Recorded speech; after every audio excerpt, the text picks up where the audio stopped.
E hoje nós iremos falar de um dos livros mais cancelados da Colleen Hoover no BookTok, que é Todas as Suas Imperfeições. E esse livro também, eu tenho algumas críticas, porém eu não odiei o livro todo. Porque se você não sabe, o maior plot twist desse livro é a traição. Só que o livro não se resume na traição, tá? E nesse vídeo eu vou explicar a história mais ou menos, não toda, mas vou dar alguns contextos que são os mais criticados. Bom, esse livro vai contar a história do Quinn e da Gran, acho que é assim que se pronuncia, e eles vão se conhecer pelo seguinte: a Quinn era noiva e o Gran tinha uma namorada. E o Gran descobre que a namorada tá tendo um caso com o noivo da Quinn. E ele vai lá pro apartamento dele e a Quinn chega e ela fica meio confusa e tal. E é nisso que eles descobrem a traição. E aí começa o livro, porque a partir disso que eles se conhecem, eles vão tentando superar juntos e tal. Enfim, não vou dar muitos detalhes porque você tem que ler pra saber exatamente como rola tudo isso. Enfim, vamos lá.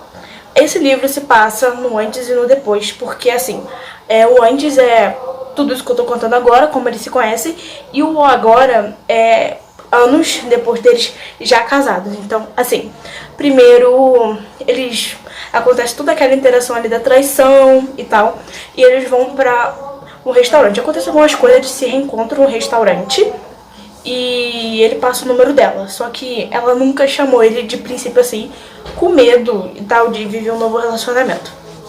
Porém, vamos pra parte principal desse livro. Ao decorrer do relacionamento deles, eles vão se conhecendo melhor, eles vão desenvolvendo ali uma paixão muito forte, porque pelas próprias descrições da Colleen Hoover aqui nesse livro, a gente vê que a Quinn já fica meio mexida com o Gran, porque assim, pelas descrições, gente, que homem é esse, gente? Que homem? Aí nisso eles vão se conhecendo e, de princípio, o relacionamento deles é algo muito intenso. E a Quinn sempre sonhou em ser mãe. Então, sempre foi um sonho dela.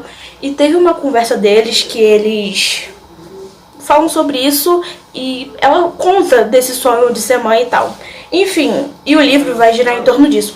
Esse livro é sobre um casamento perdido, porque eles simplesmente não conversam. Ela passa por várias situações complicadas, porque, se eu não me engano, eles já estão há mais de 5 anos casados no livro, no presente, porque, como eu disse anteriormente, é dividido em passado e futuro, e eles já estão casados há mais de 5 anos. E nesses 5 anos, ela já tentou engravidar diversas vezes, e por conta de um incidente na vida do Gran, eles não podem adotar, porque assim, quando ele era jovem, ele se envolveu em um acidente de carro que acabou na morte do melhor amigo dele, e assim, ele não pode adotar, porque para você entrar na fila de adoção é um processo muito rigoroso. Você tem que ter boas condições financeiras, não pode nunca ter se envolvido em nenhum tipo de acidente, nenhum tipo de dívida com a lei. E ele tinha esse tipo de dívida porque ele ficou preso, se eu não me engano, por 2 noites, algo do tipo. Porém, vamos para a parte boa. Durante o relacionamento deles, a gente vai ver a Quinn conhecendo os pais dele, ele conhecendo a mãe dela. Gente, que mãe nojenta. Olha, sinceramente, eu não gostei da mãe dela. Que coisa trágica. E eu esqueci de citar. A Quinn tem uma irmã e elas são muito amigas e tal, só que essa irmã tá indo morar em um país muito longe. Eu não lembro qual é o país agora. Vou deixar o país aqui na tela, se eu conseguir achar. E isso é muito importante pro livro. E ela sabe de toda a situação da irmã, como ela não anda conseguindo engravidar, como ela anda se afastando muito do Gran por conta disso. Então elas sempre foram muito amigas. E isso deixa a Quinn mais abalada ainda, porque a irmã dela vai simplesmente embora. Então, se a minha irmã fosse embora, o meu conforto ali fosse embora, eu também ficaria triste, entendeu? Então, o livro retrata basicamente sobre como ela vai lidando com isso, como ela não consegue se comunicar mais com o Gran, como ele tenta chegar perto, mas ela não deixa. E todas as vezes que eles vão fazer relações sexuais, ela pensando no filho que ela poderia ter, porque eles já estão tentando há anos e ela sente uma culpa porque ela acha que tá atrapalhando a vida dele, porque ele sempre sonhou em ser pai. E o Gran, ele tem vários irmãos e ele é o único menino entre eles, se eu não me engano, e uma dessas irmãs dele tem 2 filhos. E quando eles começaram a ter um relacionamento mais sério, todo final de semana, se eu não me engano, uma vez por mês, eles iam pra casa dessa irmã e lá ele sempre se comunicava com as crianças e dava pra perceber ali, a Queen sempre percebia que ele seria um bom pai, sabe? Então a culpa fica remoendo ela ali sempre, e nisso sempre mostra como ela foi ficando insegura ao longo do tempo, ela foi se culpando cada vez mais pelo o que ela tava fazendo ele passar, sabe? Mas só que, no fundo, ele nunca culpou ele. E tem uma história também que se passa no passado, ou seja, assim, tem o passado e o presente só pra relembrar. E nesse passado acontece algum contexto ali que eu não me lembro no momento, só que eles começam a escrever cartas um pro outro. Se eu não me engano foi... Eu não me lembro se foi depois dele pedir ele em casamento ou foi em algum momento mais intenso ali do relacionamento deles, ou seja, no comecinho do namoro deles. Enfim, eles estavam numa conversa muito boa e eles conversando, eles tiveram a ideia de escrever cartas para eles mesmos e só abrir essas cartas depois de 20 anos de casado. Ou seja, ele escreveu uma carta para ela e ela escreveu uma carta para ele. Ou seja, eles escreveram essa carta e falaram que só iriam abrir depois de 20 anos de casado, ou se eles realmente estivessem perto de um divórcio, ou se eles já tivessem se divorciado, entendeu? E tem até uma parte no livro que é mais lá pro finalzinho que... ele viaja, vamos por parte. Aí eles têm essas cartas e ele guarda como se fosse numa caixinha com a chave. E ele tem a chave. Porém, ao longo da história, isso é um fato muito interessante. Porém, ao longo da história, ele vai escrevendo várias cartas. Por exemplo, a primeira carta, que se eu não me engano é antes do casamento deles, e tem as cartas que vai contando como ele vai se sentindo simultaneamente com a Queen. Porque... Por exemplo, nos primeiros anos eles sempre tiveram esse sonho de adoção, porém eles sempre tiveram mais esperanças. E ao longo dos anos ele vai escrevendo essas cartas pra ir contando como era difícil, como ele estava sentindo que a Queen estava mudando com ele, como pequenas ações do dia a dia dela, porque às vezes ela inventava algumas mentiras pra não chegar perto dele, e mantendo as relações sexuais sempre nos dias onde ela estava ovulando, ou seja, nos dias férteis dela. E ela sempre tentava ao máximo eles terem relações sexuais apenas por aquilo.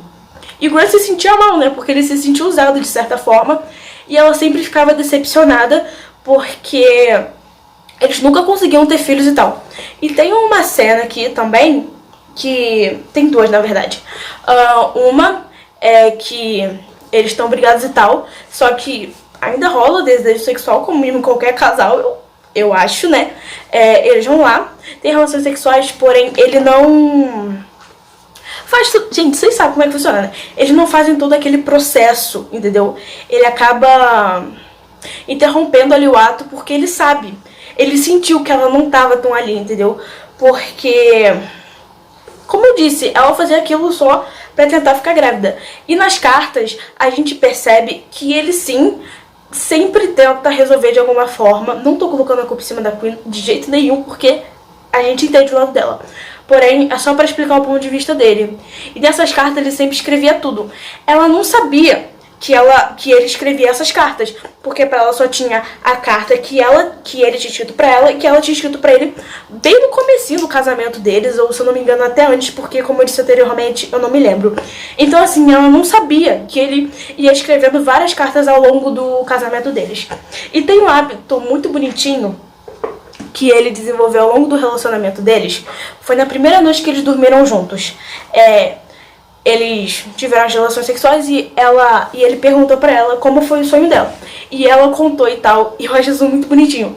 Porque a partir daquele momento que eles realmente começam um relacionamento, foi algo muito intenso o relacionamento deles e eu achei isso muito bonitinho, porque não foi algo problemático ou forçado. Simplesmente aconteceu. Porque desde a primeira vez que a Queen viu o Graham, a gente já consegue ver que ela começou a sentir algo por ele, porque nas primeiras interações dele, ela consegue perceber que ela não queria realmente se casar com o noivo dela. Eu esqueci o nome do noivo dela, porque ele é irrelevante pra história. ela realmente não queria se casar, era mais por pressão da mãe. Porque a mãe é aquele tipo de pessoa, ai, você tem que se casar porque ele é rico e tal. Ele era bem rico na época e a mãe dela sempre foi aquele tipo de pessoa espalhafatosa, que gosta de riquezas e tal. E isso era uma grande pressão pra eles. Tanto que tem uma parte onde eles vão pro apartamento da Queen, que o Grant vai tá olhando os retratos e tal. Ah, o nome do noivo é Ethan. Aí lá no apartamento dela tem várias fotos com o Ethan e o Grant pega e joga no chão o retrato, né? Mas isso foi logo após eles descobriram a traição e eles foram pro apartamento dela. Aí, enfim, né? Ele quebra um desses retratos e nisso ele vê os convites de casamento. E, olha, eu juro que eu ri junto com ele, porque a mãe dele... Não, a mãe dela, desculpa. A mãe dela, no caso, é alguém tão... como eu posso descrever? Alguém tão babaca que ela simplesmente colocou como se fosse o casamento da realeza ali, entendeu? E não era tudo isso. Aí ela acabou devolvendo a aliança também. Ela fez um monte de coisa. Enfim, aí se passa o tempo, voltando aos sonhos. Ele desenvolveu o hábito de sempre perguntar como eram os sonhos dela e tal. Até que tem um momento específico no livro que ele pergunta, o casamento dele já estava na ruína, porém não estava ao ponto que começa o livro. Começa o livro no presente, no caso. E ela simplesmente começa a chorar, porque ela sonhou que, se eu não me engano, ela sonhou que tinha ficado grávida, alguma coisa assim. E na carta ele diz, meu bem, parece que por algum tempo eu vou parar de perguntar isso, porque parecia que ele estava incomodando de certa forma ela. E não era isso, ela gostava. Só que aos poucos ela foi se fechando, porque isso magoava muito ela. E como eu disse anteriormente, ela tinha muita culpa. E pra piorar a situação, a irmã dela engravida. E... tadinha, gente. É uma cena onde a irmã dela já tinha se mudado ai, gente, eu não lembro qual país. Ela tinha se mudado, porém o país é um pouco longe da onde a Queen e o Grant moram. E ela liga pra irmã e fala que tá grávida. Porém, como a irmã sabe de tudo que ela passa pra conseguir engravidar, ela fica bem mal e tal. E é uma cena muito triste. Aí ela desliga. Aí a Gwen fala a Queen... Gente, peraí que eu tô confundindo os nomes. A Queen fala alguma coisa pra irmã e ela desliga. Aí logo depois ela pensa, caramba, não é culpa dela. Aí ela liga pra irmã e pede desculpas. Porém a irmã acaba entendendo, porque, bom, é o sonho da irmã. E ela disse ainda que foi por acidente. Ou seja, a irmã dela tava jorrando fertilidade por aí enquanto a irmã não conseguia engravidar. Não é engraçado, não é engraçado. E, enfim, aí tem várias partes assim, onde ele tenta chegar perto, ela não deixa. E tem uma parte onde, como eu disse anteriormente, o Grant é uma família muito grande. E por isso, uma vez por mês, eles iam passar o final de semana. Não, iam passar só o domingo na casa da família dele. E lá, a irmã, uma das irmãs dele, também ia lá sempre quando eles iam. E ela tinha 2 filhos, se eu não me engano, e estava grávida de outro. E o Grant, como sendo um tio muito babão, ele sempre foi de brincar com as crianças. Ele tinha final de semana que os sobrinhos iam dormir na casa deles, entende? Então, naquele ciclo ali, naquele contato ali, eles se passavam como casal feliz, porque a Queen, de certa forma, não se sentia tão pressionada tanto quanto se eles estivessem sozinhos, porque com aquela interação ali em público, eles pareciam muito casal feliz. Tanto que tem até um momento que a irmã dele para e fala assim, nossa, vocês realmente parecem ser aqueles casais melosos. Gente, vocês tinham que ver. Ai, eu fiquei triste. Juro, eu chorei do primeiro capítulo desse livro até o final. Tem muitos acontecimentos nesse livro que sinceramente me deixam muito triste. Porém, também nessa história toda, tinha um dia específico na semana onde o Grant saía... Onde o Grant saía pra beber sempre. Se eu não me engano, era uma quinta-feira que ele saía com os amigos e tal. E ele... Teve um dia desse que ele voltou pra casa bêbado. Tem 2 situações, vamos contar essa. Ele chegou bêbado e ele Tipo assim, ele nunca foi de beber muito, porém nesse dia os amigos tiveram que levar ele até a porta de casa. E ela reconheceu por ser colega de trabalho dele, porque às vezes ela ia até o escritório dele pra levar alguma coisa e tal, enfim. Ela ia lá e atendeu a porta. Só que nisso ele começou a ir pra cima dela, tudo consensual, tá, gente? E eles tiveram relações sexuais ali, quase, porque ele simplesmente vira pra ela e fala: caramba, você tá parecendo um zumbi, você não gosta mais de mim, você não pode nem fingir, entendeu? Porque quando a pessoa tá bêbada, ela é sincera. Gente, dessa hora, eu chorei junto com ela, menina. Aí ela começa a chorar, começa a falar um monte de coisa pra ele. Eu também ficaria muito chateada. E ele começou a pedir desculpa e tal, e nisso ela vai pro quarto e começa a chorar. E vamos para a parte da traição, que é uma parte a qual eu tenho muitas críticas. Enfim, teve um dia que ela já estava sentindo que ele estava traindo ela por... Não, ela já estava sentindo que ele estava traindo ela por diversos comportamentos dele. Ele estava chegando mais tarde em casa, o cheiro feminino nas roupas, enfim. Aí nessa cena ela apaga as luzes e pega uma taça de vinho e começa a beber. E tem uma janela central e nisso tudo escuro, ele do lado de fora, no carro, ele estacionou exatamente naquela janela onde ela conseguia ter uma visão ampla do que ele fazia dentro do carro. Porém, ele não conseguia ver ela, porque a casa estava toda escura, ou seja, ele pensou que ela estava dormindo provavelmente. E ele estava ajeitando a roupa e tal. E, cara, quando ele entra em casa e vê exatamente pra onde ela estava olhando, que ele consegue ver que ela tava conseguindo assistir ele ajeitando as roupas, porque assim, demonstra que ele tava ajeitando... Tem a camisa normal e tem o paletó por cima, acho. Aí ele tava ajeitando a camisa, a gravata. E ela pergunta: qual é a porra do nome dela, Graham? Você sabe o que ele faz? Ele fala: Andrea. Só que quando ele falou isso, eu pensei que fosse mentira, né? Porque, o cara não ia falar isso. Menina, não é que ele falou mesmo? Não, e ele falou isso, ele foi pro quarto. E nisso, ela jogou taça de vinho, ela quebrou um quadro deles. Gente, foi uma cena de despedaçar a alma, juro. Aqui, ó, foi na página exatamente na 156. Qual o nome dela? Pergunto, de algum modo conseguindo não soar rancorosa. Eu questiono no mesmo tom que geralmente uso para lhe perguntar como foi seu dia. Como foi seu dia, querido? Qual é o nome da sua amante, querido? Aí tem vários textos, aí tá. Qual a porra do nome dela, Graham? Minha voz não é mais agradável. Graham nem mesmo pisca. Não olha para a foto do casamento, não olha para o chão sangrando abaixo, não olha para a porta da frente, não olha para os próprios pés. Ele olha direto para mim e diz: Andrea. Ou seja, nisso também, eu esqueci de citar, ela se corta com a taça, porque nisso ela começa a chorar compulsivamente, ela joga a taça de vinho pra cima dele e ela se corta. E nisso se passa várias páginas e ela arruma as coisas delas e vai embora. Isso um tempo depois, de várias brisas e tal, ela arruma as coisas e vai embora pra casa da mãe. Só que ela não queria estar ali na casa da mãe, ela até tenta ir embora. Porém, ela não consegue e ela fica puta com a mãe dela e vai embora. Elas têm um diálogo ali e a mãe fala sobre como foi ter filhos, porque a Gwen sempre deixou... Gente, eu tô confundindo os nomes. Gente, desculpa. A Queen sempre deixou muito claro nos livros que a mãe não queria ter filhos. Então, assim, foi um baque pra ela tá ali conversando com a mãe e foi até meio constrangedor, porque elas nunca tiveram essa intimidade, sabe?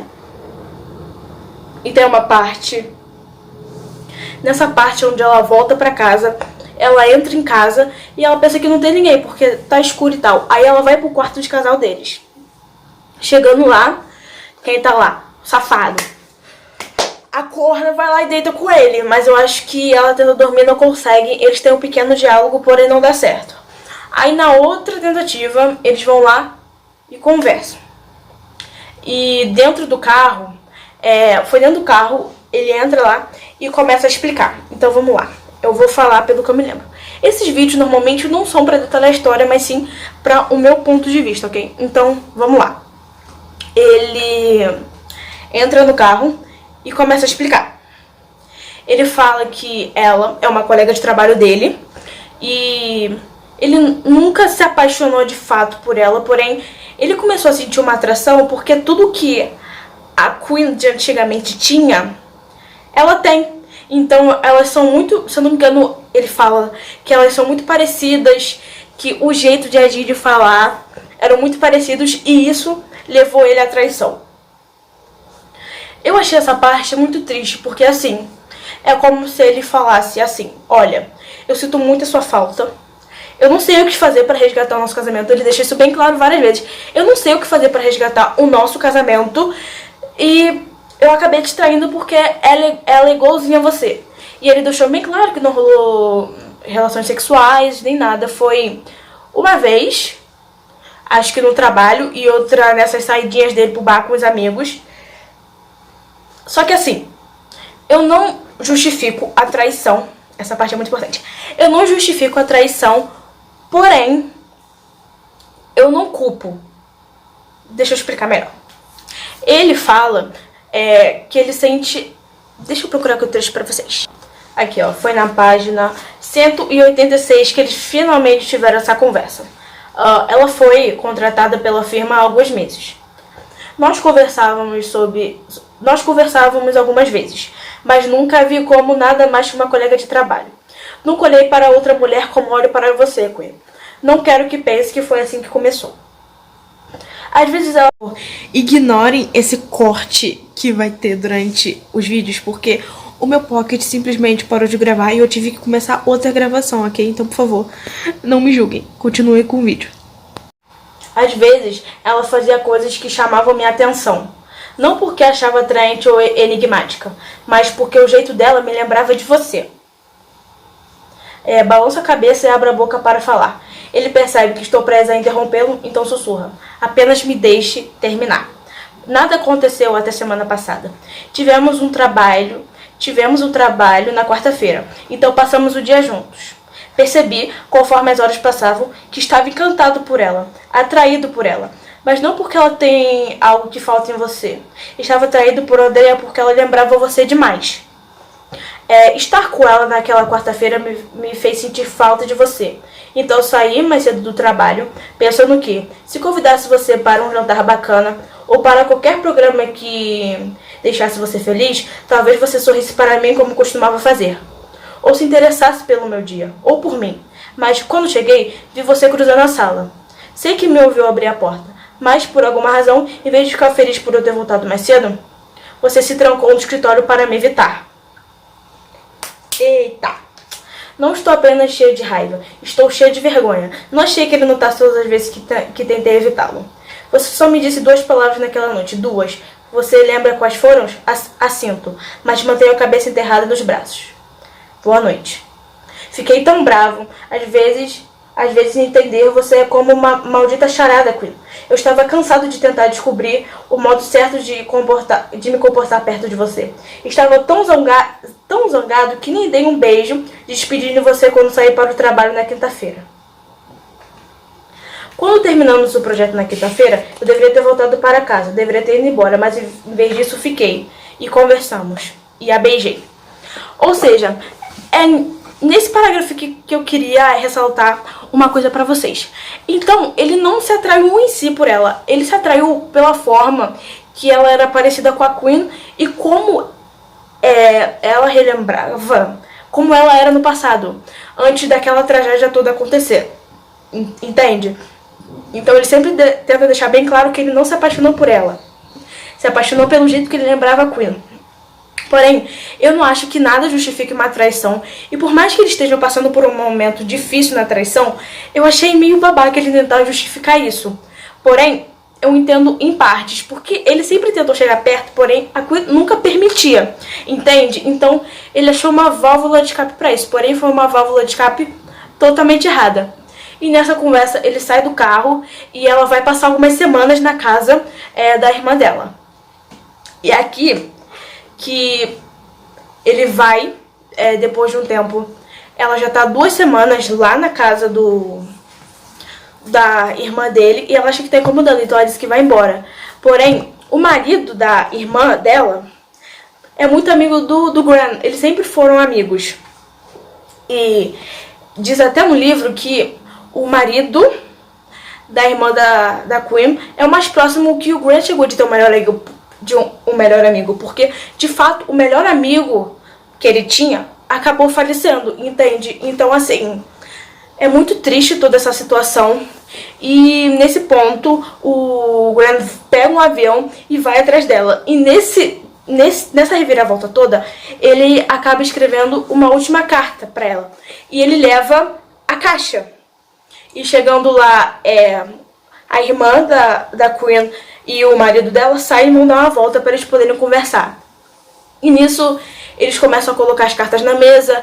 Ele pergunta como ele pode reatar o casamento, pra ela se decidir logo, porque tava angustiando ele. Se ele pediu, ou você me larga, ou você pede o divórcio e me larga, ou vamos conversar, vamos tentar resolver isso, vamos tentar reatar o nosso casamento.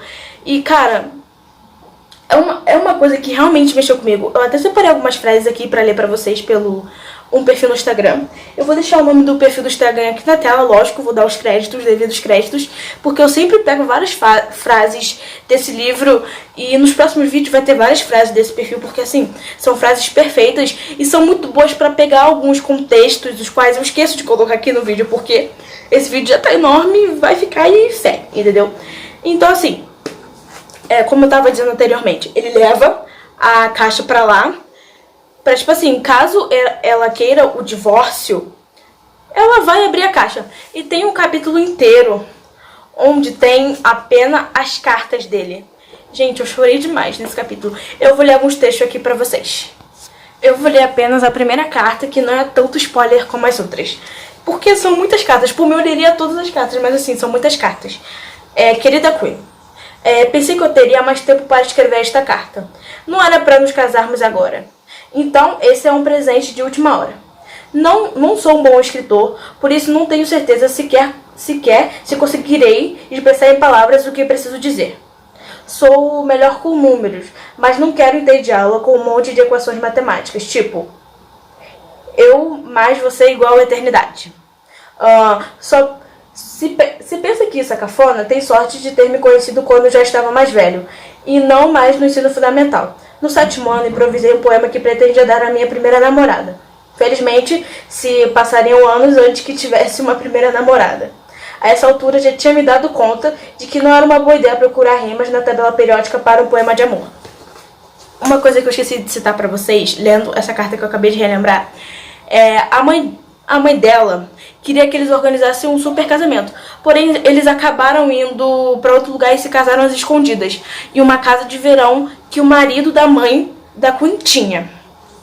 E eles passaram várias noites lá, porém, eu não vou falar sobre essas noites porque estragaria totalmente esses momentos românticos dele, que vão influenciar muito mais pra frente.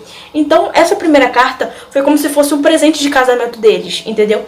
E ele disse nessa carta também, ressaltou bem, que ele iria abrir só como presente de 20 anos de casamento, ou se desse tudo errado, entendeu? E, como eu disse anteriormente, só pra refrisar, ela não sabia que ele escrevia várias cartas e colocava lá dentro. Ela foi descobrir isso no momento que eles estavam tentando reatar. Ela lê todas essas cartas e ela simplesmente perdoa ele. E é nessa parte que eu gostaria de falar. Eu acho que ela perdoa muito fácil. Eu queria que tivesse sido algo mais intenso, eu queria que tivesse sido algo mais conversado, algo mais trabalhado no livro, porém ela lê as cartas e simplesmente perdoa ele e eles voltam como se nada tivesse acontecido. Então nessa parte eu acho que a Colleen Hoover não soube. Não é que não soube, porém eu simplesmente não gostei do epílogo, porque ela simplesmente perdoou muito fácil e tinha alguns pontos ali que ela deixou em solto. Por exemplo, a gravidez. Como ela iria trabalhar tudo isso. Acho que eles poderiam sim ter feito uma terapia, porque pelo amor de Deus, terapia naquele momento era sim necessário. Poderiam também ter... Cara, tem várias coisas, várias pontas soltas que eu queria que fosse realmente trabalhado, que seria um epílogo muito melhor. Porque esse livro é pequeno, gente, em comparação aos outros. Esse livro tem exatamente... Tem menos de 310 páginas. E os outros livros da Colleen, por exemplo, O Lado Feio do Amor, É Assim que Acaba, é assim que começa. Tem mais páginas e é mais desenvolvido, entende? Então acho que esse epílogo poderia ter sido muito mais explorado pela Colleen Hoover. E assim, a traição. Eu achei a traição desnecessária.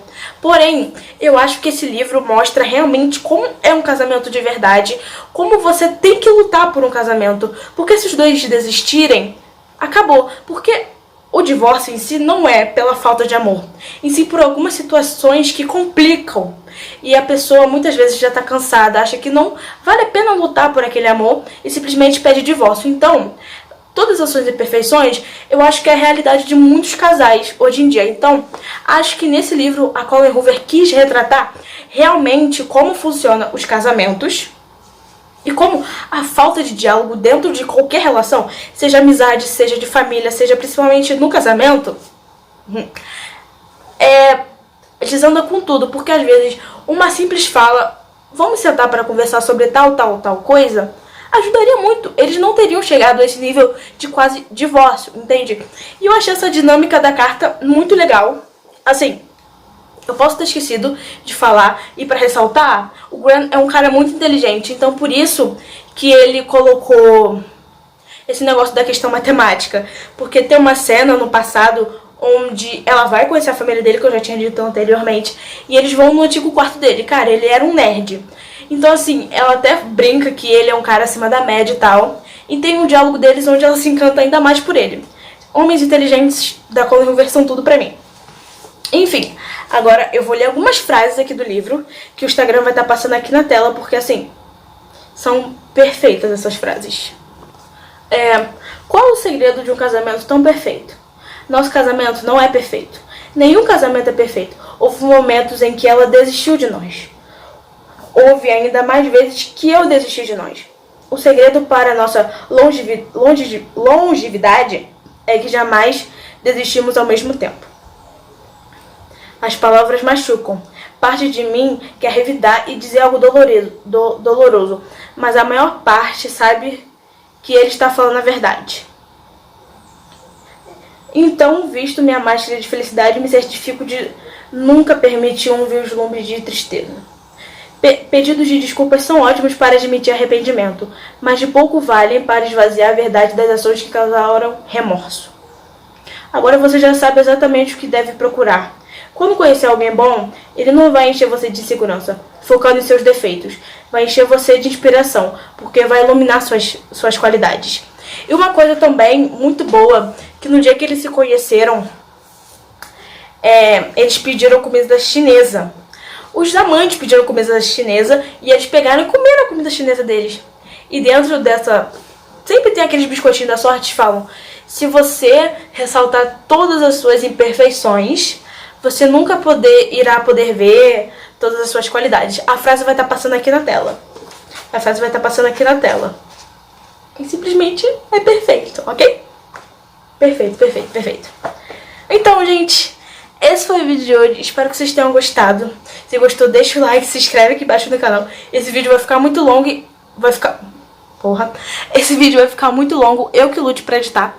Tem alguns detalhes sim que eu deixei de fora, porque eu quero que você leia esse livro e deixe aqui embaixo nos comentários o que você realmente achou desse livro. E, gente, cabeça do Brasil, né, gente? Porque amanhã tem jogo, amanhã tem prova, me ferrei. Enfim, até o próximo vídeo. Tchau, tchau!